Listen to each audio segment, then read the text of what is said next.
Physical therapy is fantastic for fibromyalgia pain. I've done lots of physical therapy in the past, so I was so excited to be starting physical therapy again.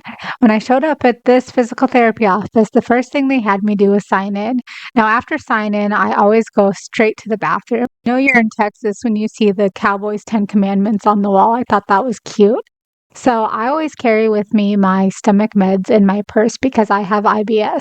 So in the bathroom, I was able to get those and take those so that my stomach would calm down during the length of my visit. And so that's always something that's very important that I have with me at all times. So then after that, I was able to check out the physical therapy room. This is where they actually have their equipment, and then your physical therapist will normally do with you your regular physical therapy. The pool is right next to this area. I'm not going to go in there right yet because I had to go to my initial consultation where I met with the physical therapist and figured out what was going to be best fit for me that day. So I walked through some more physical therapy equipment stuff, and then they took me back into a private room here. And this was the room that I went back into to discuss what my needs were. Here's a TENS unit. This thing is great. I've used this before and it really helps with great pain relief. So in this room, I waited and I met with a physical therapist, and we kind of went over my past history on my physical therapy and what's worked for me and what hasn't really worked. And it was determined that aqua therapy was going to be the best fit for me. So I was so excited. The women's locker room is the second door on the left, Okay. but it's pretty big pool. Oh yeah, it feels nice and warm in here. So we like to keep it around. Oh, that's nice. Yeah, we like to keep it around 88 degrees. Okay. Especially in the colder weather. Here is some of the equipment you would find for a typical aqua therapy session.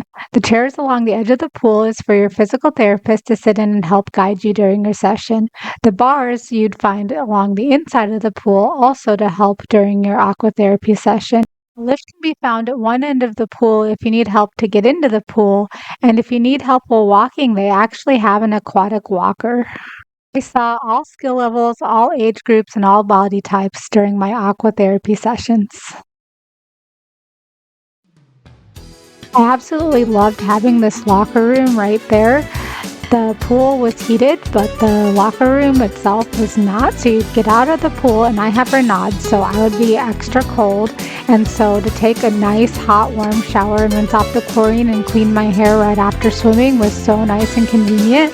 And then I could just get dressed and be all good and ready for the day, and I wouldn't have to worry about it when I got home. And there was bathroom facilities right out the door too, which was really nice. When I first thought aqua therapy, my brain automatically went to aqua aerobics. But aqua therapy is different because aqua therapy is a physical and medicine rehabilitation specialty, and it requires the involvement of a trained professional. Now, when I start my aqua therapy, there's always a warm up with the progression.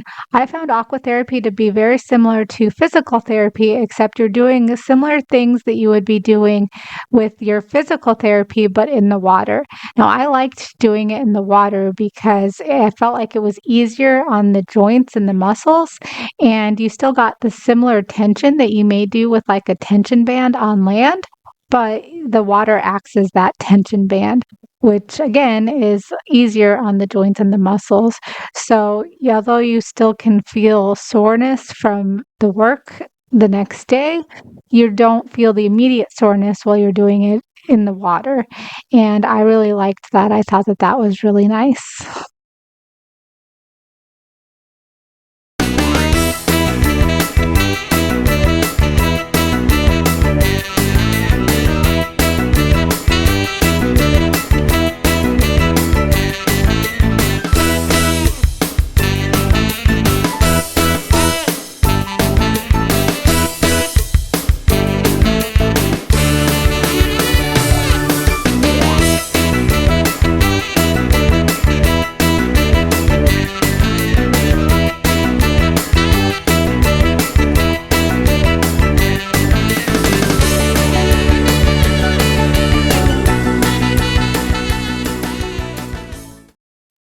Beverages aren't allowed in the pool area, but they were normally okay with me bringing in a water bottle.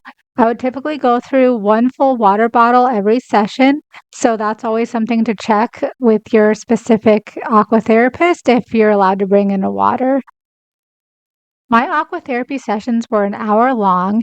As long as I started with my warm up and I got my stretches done, the order at which I completed my other exercises weren't so important as long as I fit everything in within my hour. And then sometimes they added in extras, but for the most part, I did about the same amount of exercises within my hour long session. There are so many awesome benefits to aqua therapy, and they will make sure that you have a physical therapy plan that is specific to your body. But one of the things that I love about aqua therapy is you can take everything that you've learned and use it on any regular swimming pool. I was able to get myself a kickboard and put my knowledge to the test and do some of my aqua therapy skills outside. It was so fun to be able to practice what I had learned in an outside setting in the sunshine.